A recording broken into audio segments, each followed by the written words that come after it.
Broadcasting from Baltimore, Maryland, this is 5x3 Radio, where strength is for everyone. I'm your host, Emily Sokolinski, owner of 5x3 Training, a strength and conditioning gym in Baltimore, along with my co-host, Rebecca Fishburne, founder of Cornerstone Strength Maryland.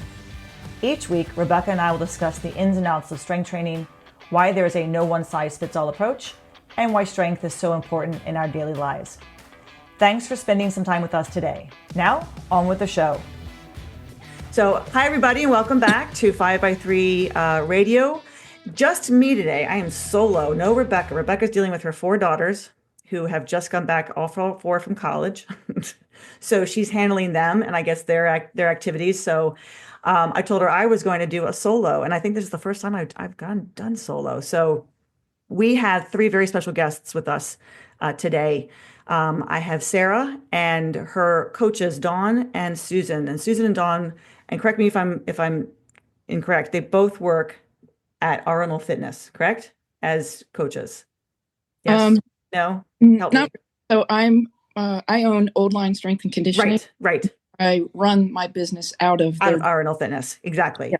So this is why I see you need to correct me, because I'm going to have, all these things in my head. So I have Susan Simpson and her wife Dawn with us, who are coaches of Sara, who is one of their trainees who has competed in, this is your 3rd contest, Sara, of the Strongwoman Contest.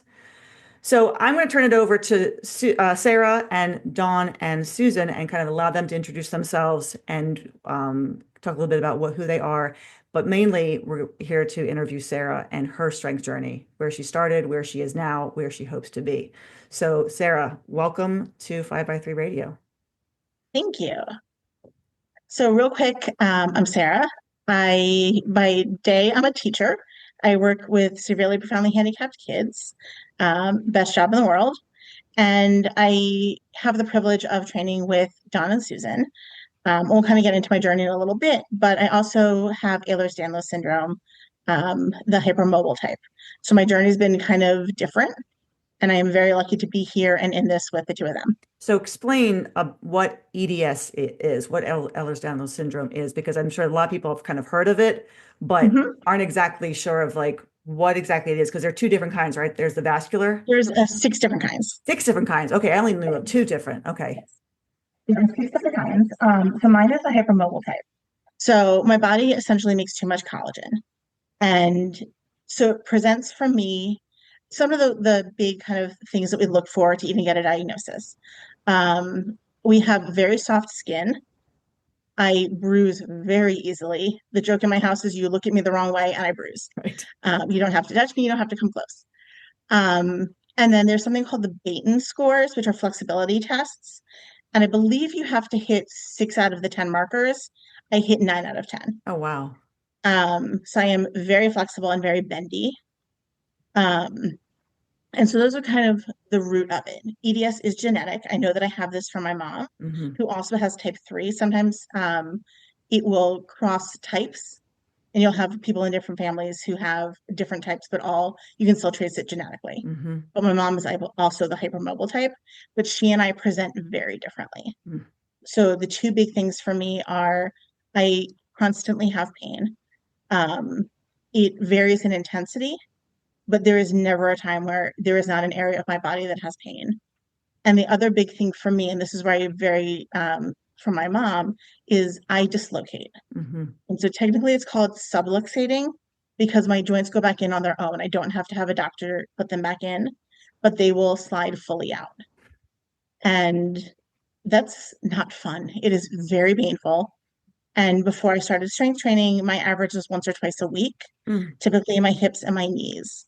So it would be about 100 times over the course of a year. And in 2024, I dislocated 1 time total.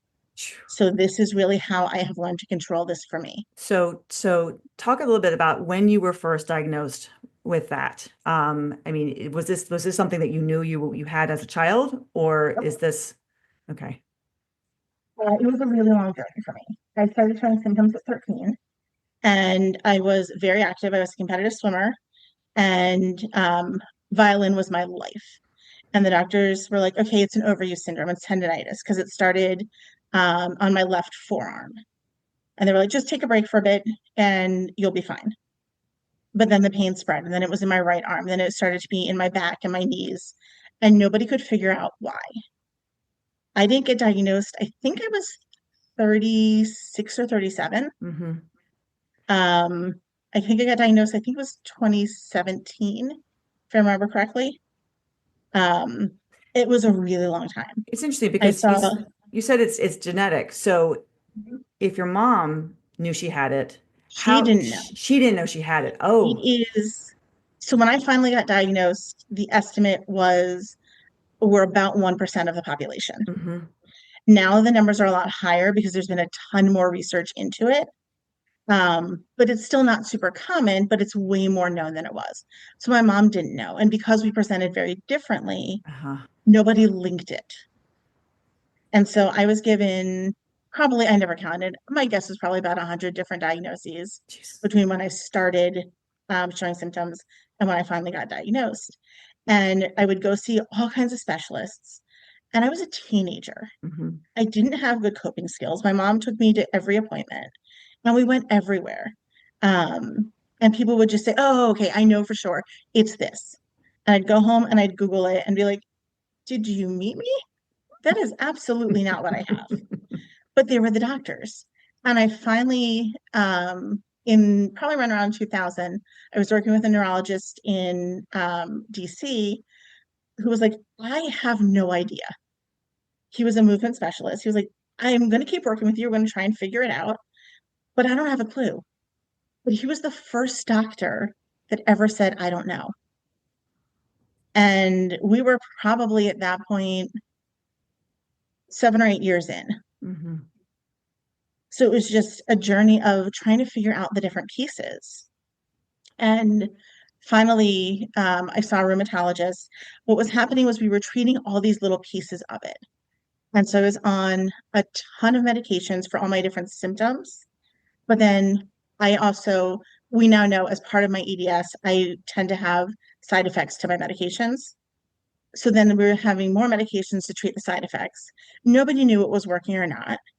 And I think in my first year of teaching, and I called this neurologist and I was like, all right, so here's the deal.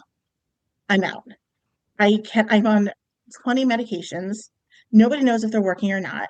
I want to be off of all of them, and then we'll figure this out or we won't. But this is not working for me. And we came off of everything and we actually realized nothing was actually working. Mm. That I did not go back on anything else. Yeah. So at this time, so when you're trying to figure all this out, because you mentioned when you were younger, you wanted to play the violin, were you actively trying to also exercise, like, or you trying to do something for your body? So talk a little bit about that, like during this time when you're trying to figure out what do I have exactly? Nobody seems to have the answers. What was your exercise routine like? Or so at the time, I was a teenager. I was super active. I was swimming competitively, and when I wasn't in the pool, I was doing violin stuff. My goal had been to go to Baltimore School for the Arts, and ideally, I had Juilliard on my mind. Whether or not that would have happened, I have no idea.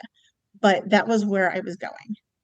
And this all started when I was in 8th grade, and suddenly that came to a halt. And everybody said, don't play your violin, don't be in the pool, you need to rest. These were the doctors. That's who you go to when something is wrong. We didn't know any better. And then in the midst of all of this, they tried me on a medication that they had linked a specific type of antidepressants to chronic pain treatment. So we're like, I will try anything at this point. They neglected to tell me that it was an appetite enhancer and a metabolism suppressant.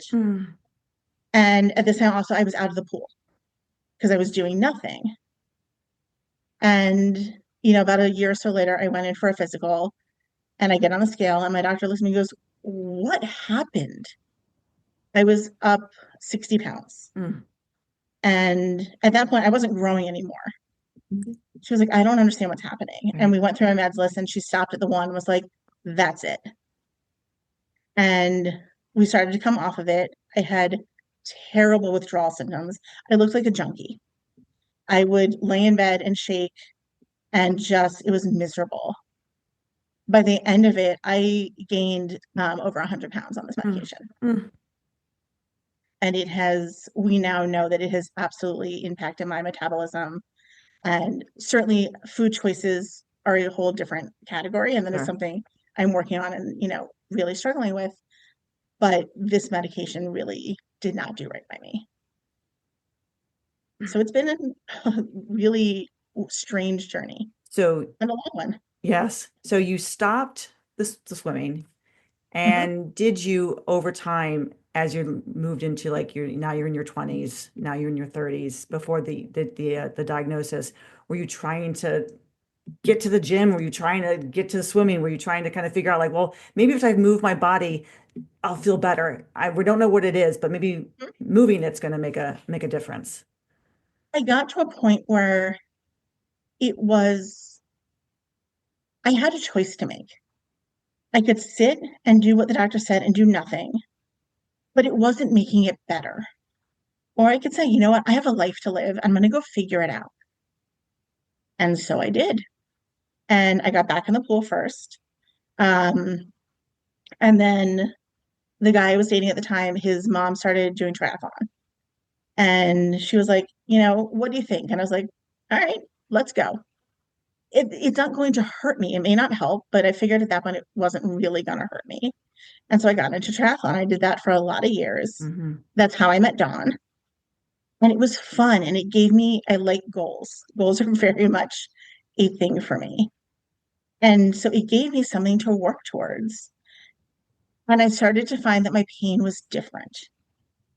That I would go and I do these intense workouts and I was sore, but my pain was lower. And there's a difference between pain and sore. One I can control, one I can't. I get in bed and be like, oh goodness, I have pushed my body today. My muscles hurt. Like I worked hard.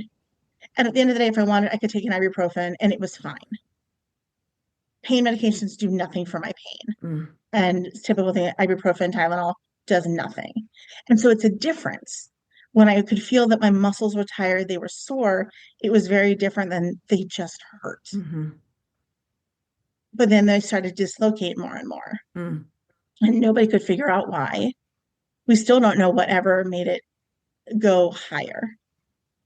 And then I was loving triathlon. It was so much fun. I got into endurance running. Half marathons were my favorite. I did one marathon and that's good. That was one and done. You did one. I'm like, I don't know. I did 0. I got hurt there. Now I understand why I got hurt. My training was fine.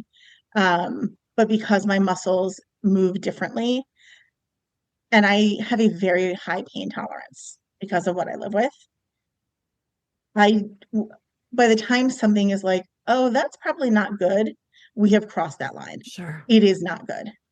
And so I tore a muscle and ligaments in my ankle, but I pushed through. I finished the marathon because I can.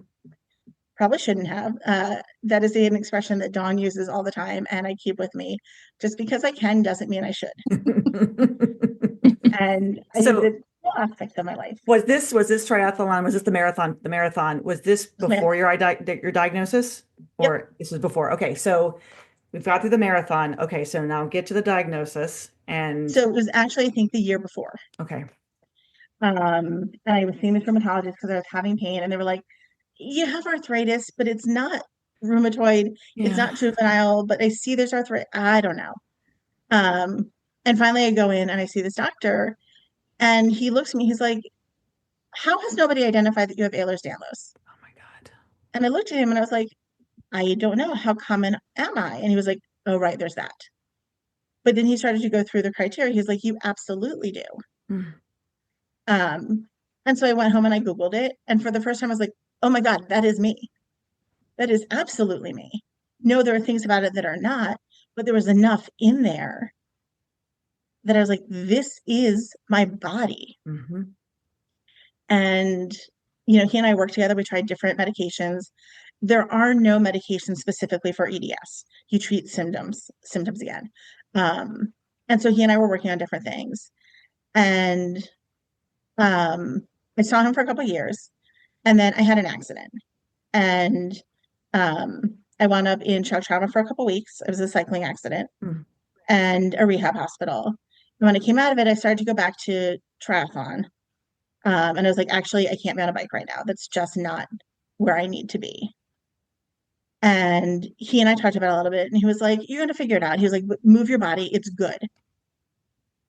And Dawn posted one day on Facebook about making CrossFit accessible for people with disabilities. When I reached out, I was like, all right, these are the people. This is my population. Tell me about it. And we had a great conversation. And I kind of put it in the back of my mind. And when I realized that triathlon was not the space for me in that moment, I reached back out to her and said, can we have a conversation? And my doctor threw a fit. And he was like, no. He was like, you cannot. He was like, people with EDS should not be doing, heavy lifting. He's like, you're going to hurt yourself. And I was like, I'm going to give it a try. And at the end of the day, and it was probably, my mentality probably wasn't great of, if I get hurt, it won't be any worse than I've already got. So you knew that and we're going to introduce Dawn and Susan in a moment. So you knew that Dawn was strength training, or you knew that there was that. So, okay. So when you reached out to her, it was because, okay, the triathlon days are behind me, but I know that you also do this. Maybe this is what I. And originally, it was just, these are the people that I teach. These are my families. Right. I wanted, if anybody ever said, do you know of something? To be like, I know a person. Right. And she's a master at adaptive movement. And so I was like, all right. But then I was like, wait, I need goals. I need a something. Can we start this conversation? Mm-hmm. And I will always be grateful for the fact that she was receptive and was willing to start the conversation. And I just think about the doctor who said, go out and move your body. And then it was, no, but not that way. Yeah. Not that way, like this. So Dawn, let's introduce you now, because now we've kind of moved on to the diagnosis, past the diagnosis, onto, okay, triathlon days are over, but strength training, what's this all about? What do we need to do here? Introduce yourself, and we're going to take it from here, because now this is where Sarah's journey begins with her strength training. Okay, so I'm Dawn, and at the time I owned my own little company called Tri Fit Endurance LLC. And I used strength training and CrossFit to help me train for triathlons, specifically Ironman triathlons. Mm-hmm. And I also suffer from scoliosis, so I've had back pain all my life.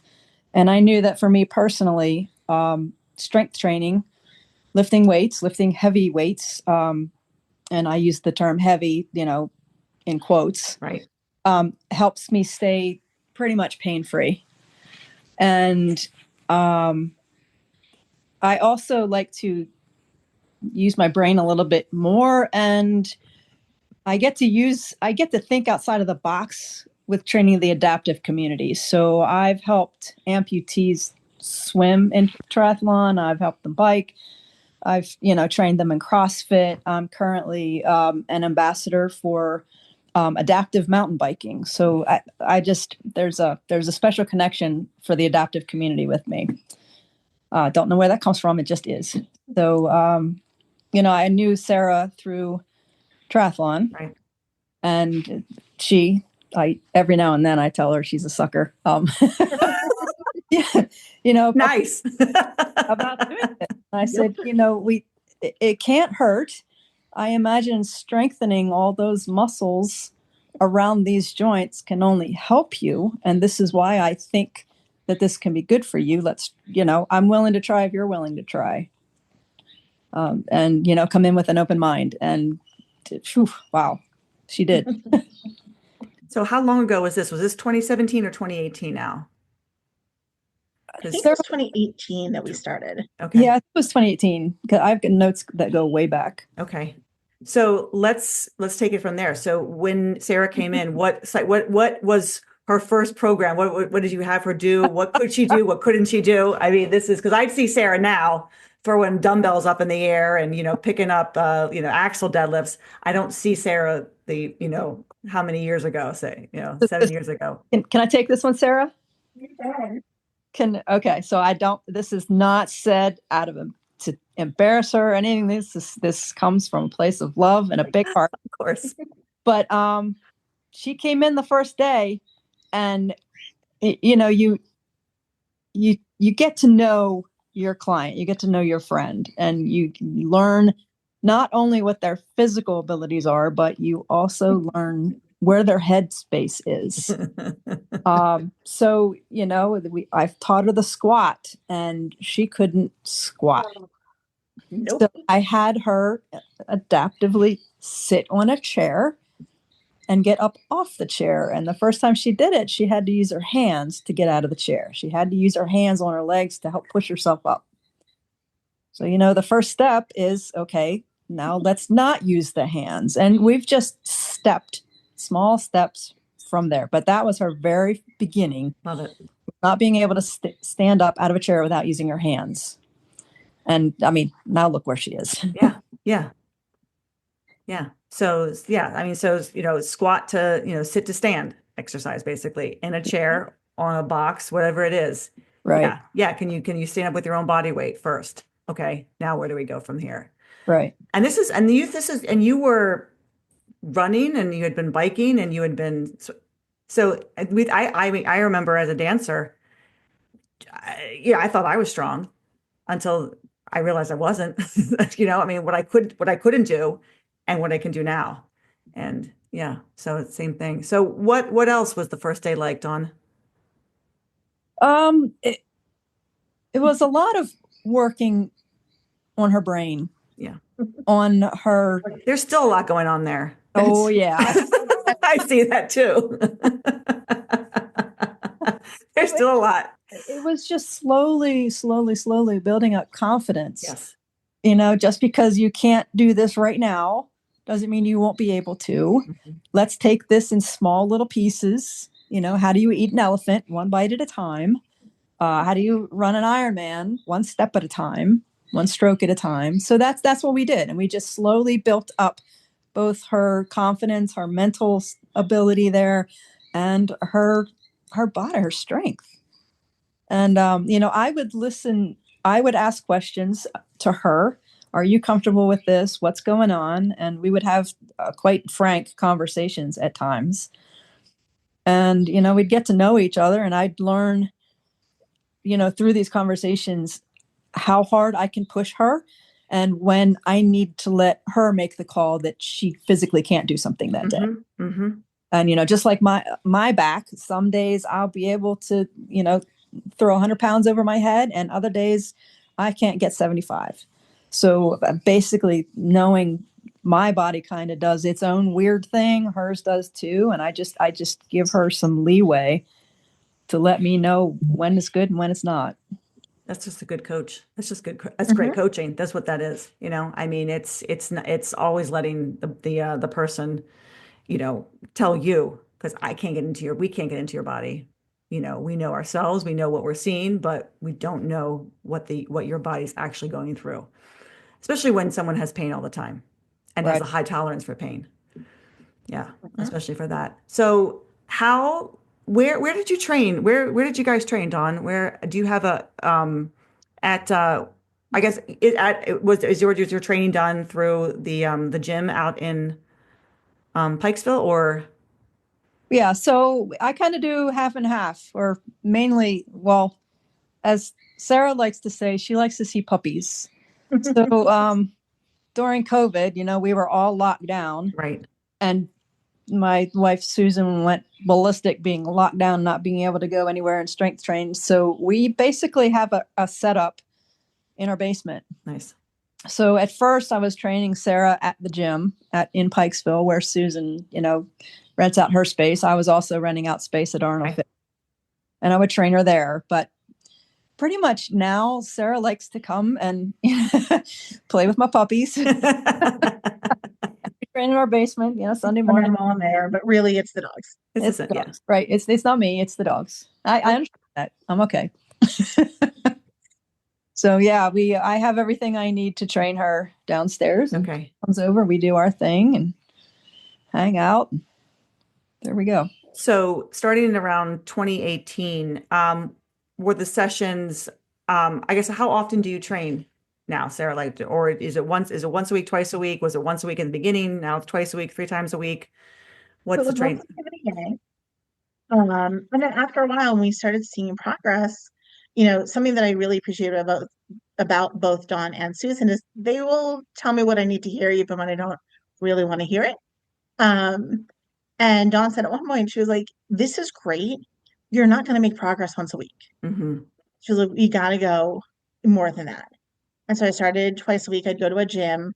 Um, and then when COVID hit, it was a COVID purchase, and I have a full cage and all the things that I need now. Nice. Because by that point, I was already seeing that it was making a difference.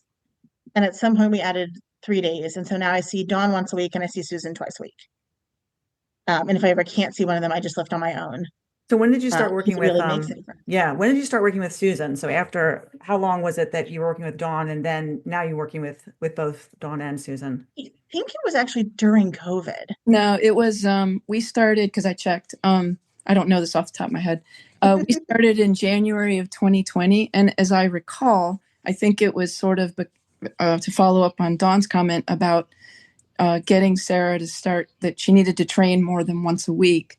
And Yeah, that's right. I do it Okay. for a living. Dawn does this part-time. She has another job. So introduce yourself now, Susan. So since you chimed in. I'm Susan Simpson. I am a full-time strength coach. My company is Old Line Strength and Conditioning. I've been a strength coach since 2016, full-time. That's all I do. And so Dawn, I knew Dawn and Sarah had been working together, and I knew that, every once in a while Dawn would, bounce some ideas off of me. And she said, "Hey, Sarah really needs to start. She needs to train more than once a week. Can you take her, the other days a week?" And I'm like, "Yeah, for sure." So Sarah started coming to the gym with me, with my group. I have a small group that comes at night, and they all strength train. And so Sarah started coming twice a week with me, most of the time, and just hit the ground running because she already had a good solid base. Right. But she really started to see tremendous progress, getting stronger. And I mean, now she's by far one of my strongest lifters at the gym. Awesome. And then, she's a sponge. She listens to everything you say.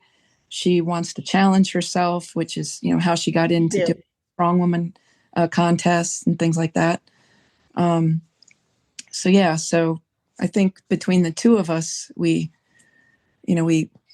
tag team it.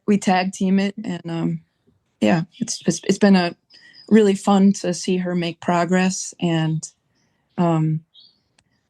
not have all the dislocations that she used to have. I mean, I think it's astounding that she went from over 100 in a typical year to now maybe one a year. Yeah, and this is where someone with EDS, you would think that someone else who doesn't understand what we do as strength coaches, and who doesn't understand what Sarah does as as a lifter, would say, "There's no way. I mean, you're going to hurt your body. You dislocate you dislocate. How can you pick up weights if you dislocate?" I mean, there's that sense of you've got something wrong with you, and you shouldn't touch anything. Kind of like what the doctor said. That's the wrong thing to do without having an awareness and understanding of what exactly strength training is and where you start. Like Sarah didn't start with 135 pounds on her back. No. She started from sitting in a chair to standing up, but people don't see that. They see weight on the bar. They see people and they think that's what I'm going to do when I first come in. I see it all the time with my clients. Yes. They will go to doctors, whatever doctor it is, tell them what they're doing. "Oh my God, don't do that. Why would you do that?" And because doctors, a medical doctor really does not understand the physiology of strength training. No. And if you think about, Sarah's joint condition, having loose joints, strength training makes perfect sense. Strengthening all the muscles, the tendons, and the ligaments around those joints to help support them better. I mean, it just makes sense. It makes sense. And as a sensible, common sense coach, as you and Dawn are, you know where to begin with your lifters, right? You know where to begin. You watch them move on day one. I watch my clients move on day one. That's how I determine what we're doing that day, whether we're putting a bar on their back, putting a dumbbell in their hand, or giving them no weight at all. Absolutely. And that's, but I think you're right. The doctors don't understand that. They don't see that. They're not educated. They are looking at one thing only, the fact that you dislocate and that you are in pain. Why would I put you in more pain if you're already in pain? That's what they're Right. thinking. And talk a little bit about, so for people who, who are now listening and, okay, oh, EDS, okay. What kind of exercises were you doing? It had to be lightweight. It had to be really light, right? Like you're still doing lightweight, aren't you? Talk a little bit about what the progression has been over the course of these, past 7 years with you, from starting with sitting in a chair to standing, and where you are now, and the kind of weights you're putting up. What was the progression? What exercises are you doing, for you that have helped you, so much? Because I think that's a big part too. People don't understand when we say strength training, what does that mean? So that can be Dawn, Susan, or Sarah, or a combination, talking about this. Sarah, you want to answer it, or you want me to? I can start, and then you can certainly chime in. Okay, go. It was slow, and something that I, really had to kind of wrap my head around in the beginning was it wasn't going to be about these huge PRs at first. And I would say not every day is a PR day. Some days they are, some days they're not. And the biggest thing in terms of what we did was that Dawn and Susan are sticklers for form. And they taught me what it needed to be. And that is the best gift that they could have ever given. Because that's what, first off, what keeps me safe. That is when I know when something is wrong. And they understand, Emily, you talked a minute ago about knowing people's bodies and how they move. They are both very aware of how my body moves and what's normal for me. That, for example, when I do an overhead shoulder press, I bend and I arch because I can. They know that for me and that's typical. They also know when it's going to go too far or when we're kind of moving into that territory of potentially unsafe, and they pull me back. You obviously haven't seen Emily's layback in the press. We talked about that. That was a side. Sorry. We both bench press our presses. Right. And I occasionally scare one of them because I will bend, really far back, but it works for me. But I also appreciate when they're like, hold on, that's too far. Let's pull it back or change this, tighten that. The form is what has gotten me here. It was slow. You're right. We didn't go from, squatting to a chair to, okay, let me start with 200 on my back. Absolutely not. We went slow and steady, and I learned very, very quickly that it wasn't actually about the weight for me. It's about the journey and getting up and doing it. And, even recently we pulled back some of my weights. I just hit a spot where I wasn't making progress. So we pulled back, we dialed it back. And now it's like, all right, we can push forward again because we listened to where my body was in that moment and we figured it out. And now for the doctors who would say, oh my gosh, you dislocate, that's terrible. I have times now where my joints, specifically my shoulder, and it's typically my right, but my left will do it also. The reality for me is that any joint in my body can and will dislocate, but my hips and my shoulders are the biggest and the most frequent. It will start to slide. And because my muscles are strong, everything tightens and pulls it in, and it goes fractionally. So I know it's there. It didn't go all the way out. Nothing has to be put back in. And I don't even count it as a dislocation because it was so minimal. My body now knows what to do. And that's keeping me healthier and safe. I'm thinking about that 55-pound, 60-pound circus dumbbell that you're working on for the contest. There's no fucking way. Sorry, I just swore. There's no way you could press that or even attempt to press that or even get it to your shoulder if you hadn't been doing this. And so someone who would see that and then know your background, know your story. I mean, it's astonishing. It's awesome. It's awesome, but it shows what the body is capable of doing if it's actually pushed in the right way, and mentally what the body's capable of doing, right? Not just physically, but you also giving your body a chance to do those things, to do that, to try it. I have goals for each one of my lifts. If I never hit them, but my dislocations stay low, I don't care. I That's win. right. That's a PR. Exactly. That's just it. Exactly. 100-ish times in a year. Yeah. I cannot fathom the damage that it has done to my body, but now is repairing over time because things are stronger. Then no, I will push for them and I hope to hit them, but if I don't, it's fine. Yeah. It is really the journey for me. Yeah.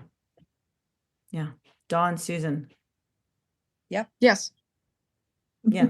Chime in. I mean, Oh. add to that, please. I mean, because I think, if people want, I mean, we're talking about squatting, but what's Sarah's program right now? Like what's And when she mainly? comes to see me, I mean, she's doing the basic barbell lifts. When I train people, I am following the starting strength method of training, meaning that I teach people how to ideally low bar squat. If they can get it there, that's great. If not, we'll do something in between. Right. They overhead press, they bench press, they deadlift. And, like you said, when I started working with Sarah, she had a pretty decent base already from working with Dawn. And I probably refined her technique a bit on some of the lifts. And then I put her on a linear progression. And, Sarah may be a bit of an atypical lifter in that, some days when she comes in, she might be experiencing a flare up. She might have, she'll text me ahead of time, said, "Hey, I dislocated today. I'm pretty sore, not sure what I can do." I'm like, "No problem. Just come in and let's start moving and see where we go." So you sound like me, Susan. What's that? You sound like me. I mean, anytime someone comes in and is like, I'm not feeling 100% today, or, shoulders acting up, I go, okay, well, let's warm up. See what we do. Let's see what happens. Let's warm up. Just warm up. If you get to that weight, great. If you don't, okay. Right. I mean, And that's you it. can do is still come to the gym. That's it. I mean, if not, even just for your mental sake, Yes. because then you don't feel like a victim. Yeah. You come in, let's do what you can do. And then, 9.9 times out of 10, that person feels better than when they got there. Always. Yeah. I mean, I've never regretted going in. I've regretted not going. Yes. I've never regretted actually going in. Yeah. I hear a lot of that. People always say, I feel so much better. And I'm so glad I came and pushed myself to get here because I really didn't want to, or something was going on, but I'm glad I did, because if I hadn't, I would have I would have regretted it. Yeah. I think another thing, like Sarah joining, I have a group of mostly women that come at night. There's a couple of guys that come, but I think also Sarah joining this group, and even though she has this this disease that affects her, I could be speaking for you, Sarah, but I think you come in and you're very strong, and you see that you're just like everybody else. Everyone's in there, they're working hard, they're getting stronger, and I would say that you probably feel pretty normal at the gym. Like what I mean, like you don't have this problem. The number of times where it has come out, because between the three of us, you all know I don't talk super openly about it. Even doing this is way out of my comfort zone. I know. I'm so happy, and I'm so glad I convinced you to do this. It didn't take much convincing, though. Actually, this is a really good thing for me. But no, when it will come up that I have this, people are like, "Oh my God, I had no idea." Because Susan, that's exactly it. I am just one of your people. Yep. And I'm doing everything the same way everybody else is. And, Dawn and I have talked at length about this. I have had a number of doctors over the years who have talked about, my body being broken. And that was in my head. I have a broken body. Hate that word. And that's the thing. Like when Yeah. Sarah to the gym, I'm not treating her any differently than anybody else. I know. She's just another lifter. I mean, she's a friend, obviously, but I'm treating her like anybody else. I have a plan on the board for, we'll talk kind of on the side, or she may have texted me ahead of time, giving me a heads up, and I'll be like, okay, let's just see what we do. And I'm not going to treat her any. I feel like you're harder on me than other people because that's what I need in that moment. That's not a complaint. That's what I need. I mean, I find that when you come to us, you roll in. I mean, people see you there. They see you training. They're like, she's training for a competition. Nobody has a clue. You and I talk, and we talk quietly about things, and we, decide what you're going to do that day. But, they're watching you and Laura, Thursday training together. I mean, everyone's just doing their thing. It's Yeah. you're there training. That's all. That's what they know. That's what everybody knows. Broken bodies don't do this. No, My body is different. There is nothing broken about it. no. Yeah. I look at the numbers that I have pulled and bringing, those back in for a minute. A broken body does not lift over 300 pounds in a deadlift. Not a chance. They're struggling to get their own body up and moving. And Yeah. this comes down to, someone's attitude and psychological, factor. Like the attitude is everything. Your attitude, Sarah, is don't tell me what I can't do. Mm-mm. Because I know what I can do. I know what my body's capable of doing. I know what it could do when I was younger. I know what the body I have now, what I have to do with it. And I found what works for me. So don't tell me what I can't do. But many people are given a diagnosis or told by their doctor, well, no, I didn't mean that. I didn't mean strength training. And they would say, oh, okay, sorry. What do you want me to do? And not think for themselves and not think what's right for me and just kind of throw their hands up and give up and say, well, I guess this is my life now. Yeah. And they're out there. I mean, there are plenty of people because you see them on the Facebook forums, people complaining about what they have as opposed to saying, this is what I have. This is what I'm doing to work with myself. These are the days I feel like crap. These are the days when I feel good. And here's how I'm making it work for me. But that's very hard. And that's all attitude and mental awareness and having people like Dawn and Susan and others in your back, backing you and saying, you got this and we're here for you. That's hard for many people to take themselves out of that kind of, I think you use the word victim, Susan, and put take them out of that victim mentality and say, I'm just another person. I've got something I have to work with now. How am I going to work with it? I mean, Sarah could have very easily taken what that doctor said and says, your body is broken. Absolutely. Like, oh, okay, I guess that's it then. I'm going to sit on the couch the rest of my life. Well, yeah, I'm only 42. I got a lot of life ahead of me. And I don't know what it's going to bring, but I'm unwilling to sit and wait for it to happen to me because I have a choice and I will get up every single day and go live the life that I want every day. I mean, I have met, it's interesting you say that with EDS, that it's like 1% of the population. And I worked with a woman who back when I was at the old gym, so we're talking probably 2015, 2016, who had EDS, who had the vascular kind. And her father was the one who had it. She got it from him and he died, unfortunately, at age 40, his colon ruptured. Wow. And she was getting so close to 40. And she was scared. She was so scared that was going to happen to her. And she was working with another trainer, a friend of mine, Shannon. I don't know if you remember Shannon, Susan. Yeah. Yes. So she was working with Shannon at the MAC. And she said, go over and see Emily. So she came over to see me. And we started working together. And I mean, the one day she opened up a water bottle, she took the cap off of a water bottle. She just about cried because she had never been able to do that before. Wow.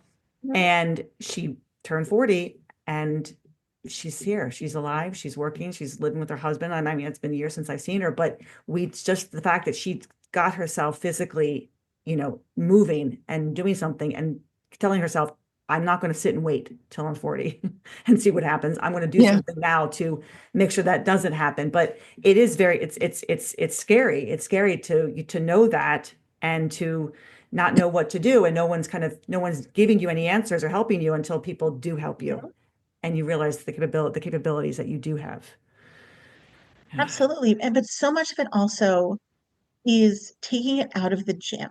Dawn talked about how I had to learn to squat to a chair. But even, a couple of years ago, I had a knee surgery and I was non-weight bearing for 6 weeks. And the first time I went into the bathroom and I used the bathroom and I just stood up with no weight on my leg. My hands were not on my legs. I just stood up. And it hit me of like, this is what it should be. It's when I pick up dog food or things around the house, I know how to functionally move my body in ways that, number one, are just healthier and safer. I don't dislocate, but I'm just a person lifting and moving my body in the way that it's meant to be moved. And that's amazing. So you told me about your doctor, right? This is, I think it's the same doctor who said, "Oh, no, no, not that." Now Yep. tell the story. What happened after you went back to see him? So I was seeing him every 6 months or so. And I think it was about a year, I guess, after Dawn and I started working together. And he came in and he goes, "So I owe you an apology." And I looked at my watch, like, I didn't think it was that late. Like, what's going on? I didn't know what he meant. And he was like, so I said, "What are you apologizing for? I don't understand." And he goes, "So I know," he's like, "because I went over your meds." He's like, "There's nothing, your meds haven't changed." He goes, "You've already told me you're still strength training." I said, "I am." He goes, "And so that's it. I told you not to do it." He goes, "But I've also, they run my labs before I go in to see him so that we can go over the results together. They had run my labs. And he's like, "Your labs actually look way better than they did. Mm. And the only thing that has changed is the fact that you're strength training." And he's like, "So I owe you an apology." And I was shocked. He was an older white man talking to a young girl, Mm-hmm. and he owned it. And he said, "I'm trained to push medication." And he goes, "And I'm pretty sure I did that day." I said, "You did." And he was like, "Great, because that's what I know." But you have proved me wrong. And yeah, I owe you an apology because I didn't listen. You know your body better. And think about, do you still see this doctor, or is I do not. He retired. okay? So how long do you think he practiced after that, or maybe not too long after I that, I think about guess 2 years. 2 years. And So interestingly, he doesn't know I just started seeing his son. Mm. I haven't shared it yet. His son is an orthopedist, and I think the next time I go, I wanted to let him meet me and know me yeah, first yeah, because I don't know their relationship, and I never want to assume that it's a good sure, one. sure. But I think we've established enough now that I can go back and be like, "So I know your dad." And this is what he told me. But you think that, I mean, This, if he had been younger, if he had been a younger man who had still more years to practice, Mhm. how much what you probably changed his mindset about. So, and I hope You that would think, goes to other people. you would hope that that's something that would have changed his mindset, and he would have thought differently before just outright saying, "This is not for you. You can't do this. That's not right for you," as opposed to now, "Oh, that's a great idea. Tell me, when I see you in 6 months, well, let's see how it's, I'm sure it's going to help you tremendously." I mean, it's just, that's what you want to hopefully, know that would And have had happened.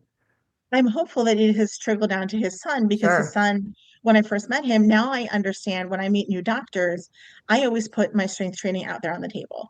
And that if they tell me that it's a no, and I actually had one doctor say, "If you continue, I will not work with you." I said, Wow. "That's fine. You What? are not the right doctor for me." Whoa. What? Whoa. Yeah, Why? Did he have a reason for because that? I have EDS. All they could focus on was, "You have EDS and you dislocate." That is such bullshit.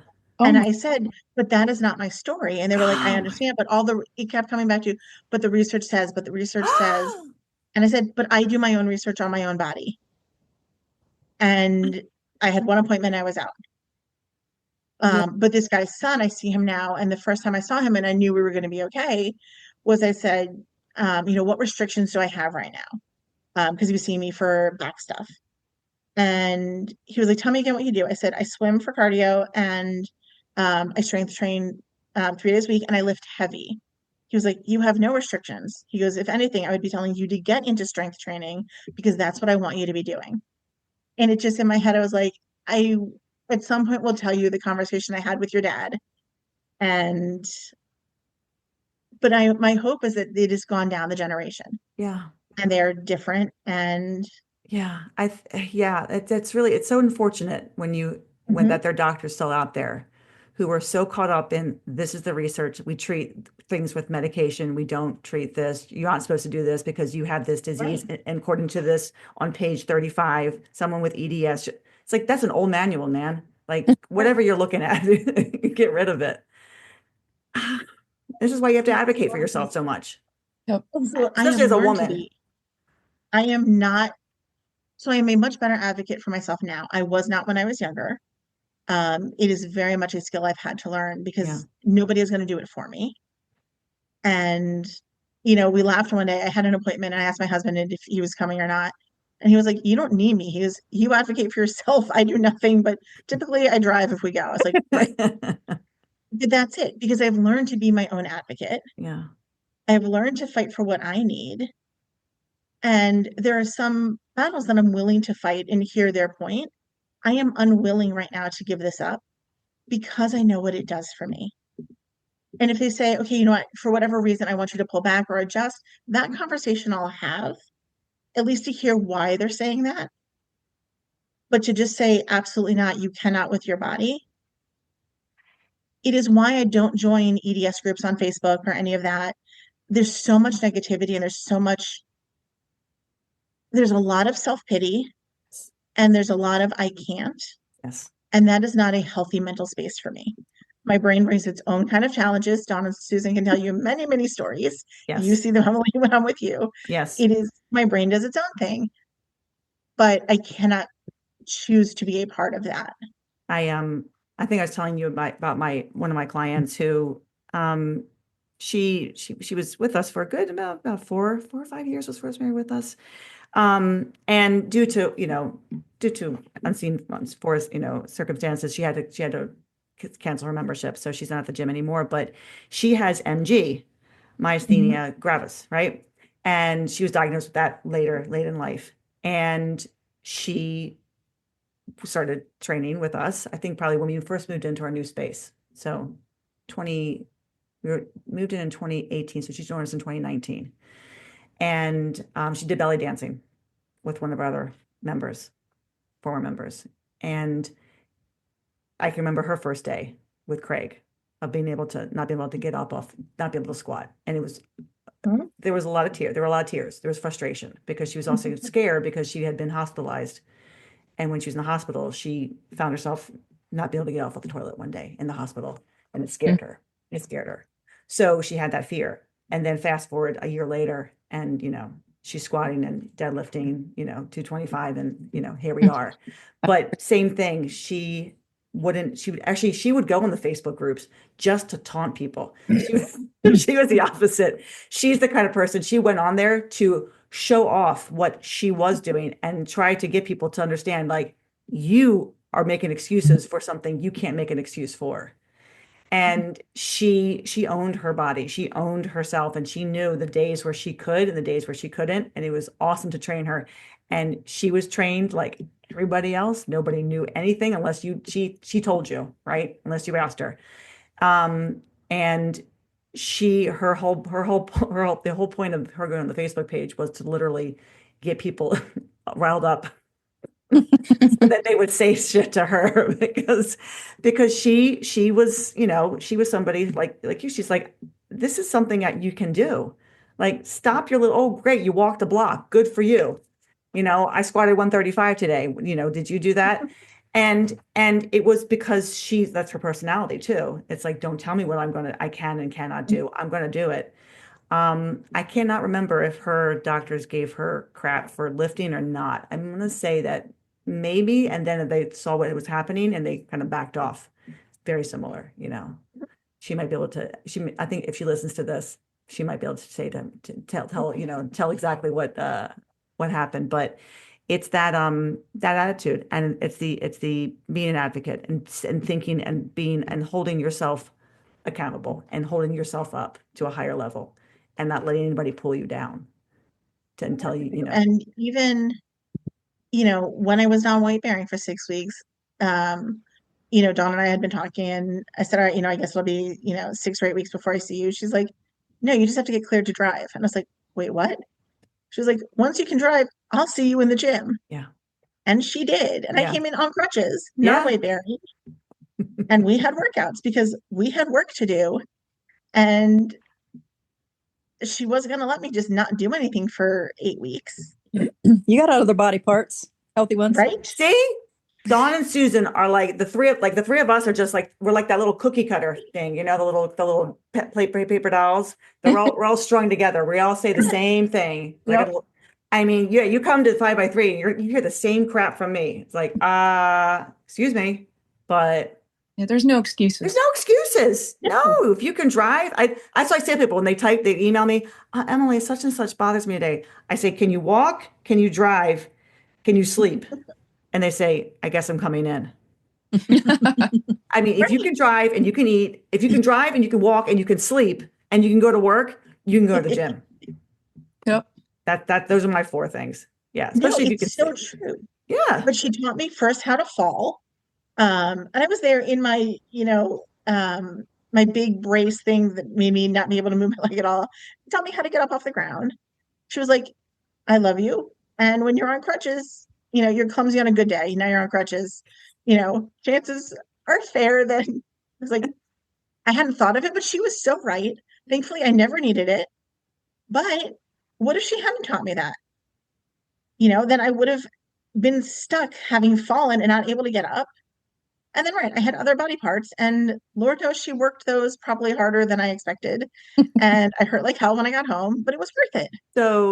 So tell everybody, because we're probably gonna wrap this up in a little bit. You're training for a Strongwoman Contest again. This will be your 3rd one. Tell everybody, what are some of the events? What are some things that you have done over the past 2 contests, and what are you preparing to do for for this one? Because I'm thinking about the truck. Yes. Yeah. By the way. The truck is one of my most proudest moments. Because I knew, we practiced it on one of those dry run days. And I think mine moved about 3 feet, 3 or 4 feet. It was no more than 5. And I had set this goal of when the contest comes, I want it to move at least double that. And I think it went 20. And I can say people are like, wait, did you have like a harness on? Like, how did you pull it? I was like, with a rope in my bare hands. And I pulled that truck. And it's amazing, right? Broken bodies don't do this. No. Right? No. My first competition with you, there was the yoke deadlift. So it was the 4-poster. Mm-hmm. You stood in the middle. Yeah, the frame deadlift. Yep. Frame, thank you. Right. I pulled 355. My goal is 400. If I hit it, that's amazing. If I don't, this journey has been incredible. And I pulled 355, and I've seen that video several times. I pulled 355 easily. Mm-hmm. There could have been more on there. Mm-hmm. Yep. I am super excited for this year's events. I think the Hoosterfeld's going to really be a struggle for me, but I just want to move a couple feet with it. If that's where it goes, that's fine. I have goals for everything else because I know they're going to go. That circus dumbbell is going to go up and over my head. It absolutely will. The hoist.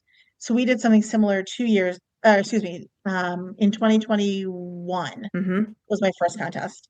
We did something similar and I couldn't move. It didn't get off the ground at all. I've already gotten it all the way up to the ceiling and back down. It's going to go. Great. Yeah. I didn't know that. You didn't tell me that. Yes. Yeah. It did. And to save my hands, I didn't go for reps, but I could have. Yeah. So it's just, I set the goals for me. And the biggest part of it also is being in a body that moves differently and being in a bigger body. It's the joy of the training and the courage to say, I'm going to give it a shot. Mm-hmm. And if I get there on, June 8th and nothing goes, okay, that is what it is. And that's not my day. Mm-hmm. I would be shocked if nothing went because I feel like the training has been so consistently good. Yeah. It'll be fine. Yeah. And then I did a push-pull contest in September. It was my first. It was very humbling. And again, just the courage to go out there and say, I'm going to give it a shot. I benched 170. My goal was 175. I got cocky. Susie said my last lift should be 175. I said, no, I want to go 180. She was right. Didn't listen to her coach. Listen to your coach. You always listen to your coach. I know that now. And especially I on meet day. Thank you, Emily. Yeah. Except I listened to my coach on my meet day and my deadlift didn't go. So I kind of was like, I shot him a look. This is hard to, coaching women, it's like 5 pound, a 5-pound jump is like, it could be, It's flies off the floor or get stapled. Yep. It's tough. So you benched 170. 70. Oh, shit. Yep. What do you mean it didn't go as planned? Like that's still, I watch that video over and over on days where it just, my body hurts or my brain isn't in that space. And it's the reminder of this is what I do, not what I did. It's what I do Well, every week. I think I said that to you and Laura. Laura, when you left on Thursday, I said, you guys did great. I said, it's half the fun is training. I mean, half the fun for me, I mean, competition day is going to be competition day. You know, it's your dance performance. For me, it's like rehearsal and then you perform, and performance is going to go. It's live, right? You don't get any like, oh, can I do that over, do-overs. But the training up to that point, some days those training days are just like, wow, that was a good rehearsal. That was a good day. Like that was fantastic. My body can do this. Whether it'll do it the day of the performance, I hope it will. I'm preparing for that.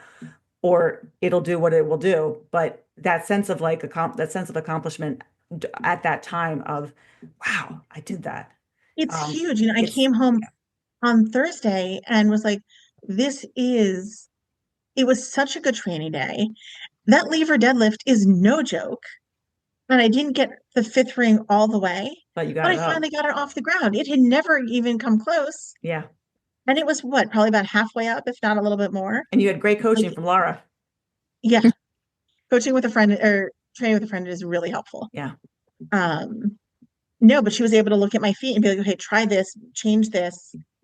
And we figured out where my feet need to be, what's going to work for me.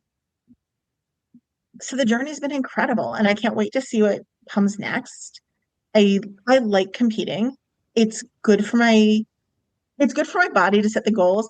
It's really good for my brain to unlearn some of these things that still persist. So but that's a journey. If you had any advice, because I know that you just spoke recently to a young woman who has EDS, and you talked to her and her boyfriend. For those, and she'll be listening to this, and for those who know, who maybe have EDS or know somebody with EDS, or just, or somebody who is anything, NG, anything that where the body decides, lupus, where the body decides just to kind of shut down and not work one day, what advice would you give somebody who is unsure of starting something like this, or wanting to move their body in any capacity because they're scared that they're going to hurt themselves more? Movement is medicine, and it's going to help us. And keep your eyes on your journey, nobody else's. Start where you are. Find a coach. Find somebody who's going to push you, who's going to motivate you, who's going to teach you that form that you need, who's going to talk to you like you sometimes need to hear. It isn't fun, when you hear you're really, you're not pushing yourself hard enough. You gave up. But I need to hear it. That is part of my journey, both mentally and physically. And then just take those small celebratory steps and celebrate them. Every small thing adds up. If you're trying, Dawn gave the analogy of, eating an elephant one bite at a time. Every small step, it may feel like, okay, but I'm so far from this, but look how far you've come. Yeah, your goal that you've set is still far, but you're inching closer every day. And that starting line, I don't use my hands when I get out of a chair anymore. I can get up off of a toilet or anywhere and just stand up. Would you say, Dawn or Susan? You'd better not use those hands. Unfortunately, your voice is always in my head of like, oh my God, she's going to know that I somehow use my hands. And I would say too, because I've worked with, with many individuals who have various medical issues or, injuries, or don't be afraid to try. And don't be afraid to start something. And definitely don't be afraid to try, because honestly, I think with strength training, and most importantly, finding somebody who's going to coach you, who's going to treat you like a human being, see you as the athlete, exactly. Yep. See you, not just see a body that has this, quote unquote, who has EDS or MG or lupus or a bad back, or is 75 years old, whatever, because there's a bigger body. Yes. These are all things. Age, body, diseases. Get rid of that. The coach has to see you for who you are and for what you want to do and for your capabilities. Yeah. Dawn, Susan, do you want to offer anything else on that line? I think Sara hit it on the head. Like, when she comes to the gym, she focuses on her journey. And I tell my lifters that all the time. Do not look at what other people are doing. You're here on your journey. You know, everyone's here for a different reason, or, you know, what brought them to the gym. Everyone's there to get stronger, but you're on your own journey, and don't compare yourself to anybody else. But you just got to get started. Yeah. And I think it's hard. Oh, sorry, Dawn, go ahead. Sorry, I want to chime in, but you don't want to just get started. You want to get started with the right person. Yes. Yes. Yes. Susan, starting strengths. I love that program simply because it's physics based. It's based on science and how physics works, how your body works with levers and all this. So don't just grab somebody in a gym who has a weekend certification. Make sure they have an alphabet soup behind their name. They've put in the time, they've got the learning, and they're continuing to learn. So don't just go to anybody out of a gym. True. Out of a box. Come to us. Come to me. Oh, yes. If you're not able to see you and your body where you need it to be, it's okay to say, you know what, you're great. This is not the right fit for me right now. Yeah, absolutely. That finding the right person is, I mean, Dawn and Susan are the reason why I have stuck with this. Early on, I wanted to give up so badly. It wasn't my thing. It wasn't, it was harder than I expected it to be, whatever was in my head at that time. But the relationship that I had with both of them is what keeps me going back. There's the accountability piece, but I also know that they value me and my body and my successes and are there to support me when it isn't going my way. Yep. Yeah. 100%. 100%. Totally. This was fabulous. Sara, you almost put me to tears as I was listening to you talk. Because I was just thinking about, I could hear in your voice this is really hard for me to talk about. I can't believe I'm talking about this, and I'm bringing this up, and because this has been your life since you were 13 years old. Yeah. And it's been it's been this one doctor after another, people trying to figure out what the hell you have and what's going on with your own body. And then once you figured it out, now you can take ownership of it, but then still people kind of throwing things at your way. Well, yeah, but you can't. Well, yeah, but you shouldn't. But yeah, don't do this. And having to kind of say, no, I need to figure out what's going to work for my body. And now I found it. And there's no going back. There's only moving forward. And it's, and I think a lot of people don't ever get to that point where they bust through that kind of that wall where someone has just kind of gone, well, I don't know what else to tell you. It's the easy and it's the comfortable answer. Moving past it is not easy and it's not comfortable, but it's worth it. Yeah. Yeah. Thank you. Dawn, Susan, thank you so much for coming on at the last minute. I was texting them, hey, can you do a podcast with me and Sara on a Saturday? What? But I wanted the two of you here because that is such a huge, you're such a huge part of this. It's not just Sara's story. It's Sara plus who she worked with, who she's found. And I don't think people really understand the benefit of what a coach, a real person, a real coach, not just a trainer. And that's why I don't like to call myself trainers, and you don't call yourself trainers. That's not what we do. Nope. And we're not, and that's important for people to understand that, finding someone who, when they see you and they work with you on day one, they're doing you can't, okay, sit down in that chair. Now stand up. Oh, you're using your hands. Okay, we're going to work on that. I mean, that's important. You want someone to you want to walk away saying, wow, that was a session, but I didn't do much, but I feel really good. I feel like, they saw me and when I go back the next time, what are they going to have me do next? I mean, it's they know that you're there for them, immediately. I mean, that's the kind of thing that a real coach, the person who comes and meets with them on day one is this is who I want to be with. This is my right place. This is it. No, they are such gifts to me, and I would not be here without either one of them. I could see it. Thank you, Sara. Yeah. So I appreciate all three of you. Thank you. It is my honor. It's my pleasure. I mean, when it's always when someone sends a client of theirs to me, it's I got to take care of this person. this person is important. Sara, to you, Emily. this person is important. I mean, anybody who comes, it's like, so-and-so sent me. Okay. Gotta take care. Because I know who you're coming from and I know who you're going back to. And I want to make sure that I'm doing right by you so that, you go back, you say, oh yeah, Emily did this with me. Not like, what the hell did you send me to her for?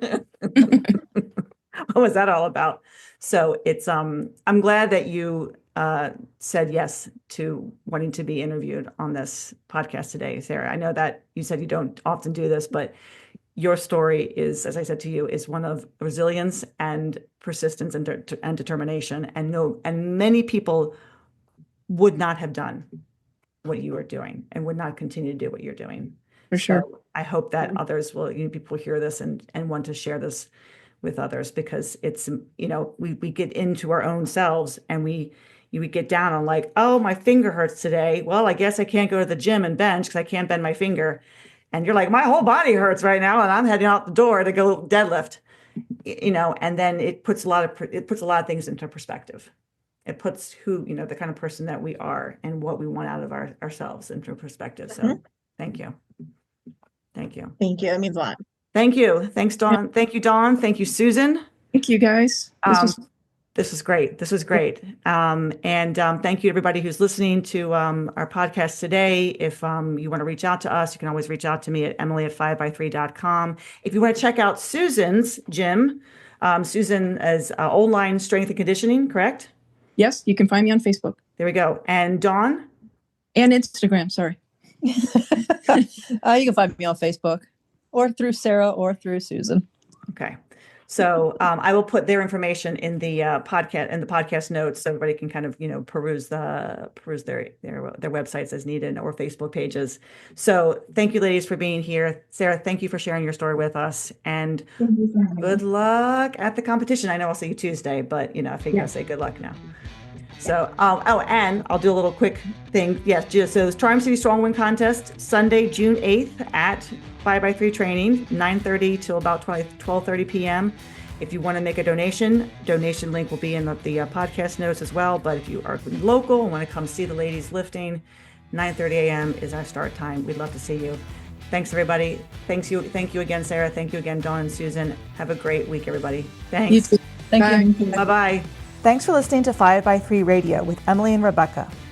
If you like our show and want to know more about 5by3 training, please visit us at www.5, that's F-I-V-E, the letter X, the number 3.com. You can also find us on Facebook and Instagram. To learn more about Rebecca, please visit her website, cornerstonestrengthmaryland.com. Thanks for listening and have a great week.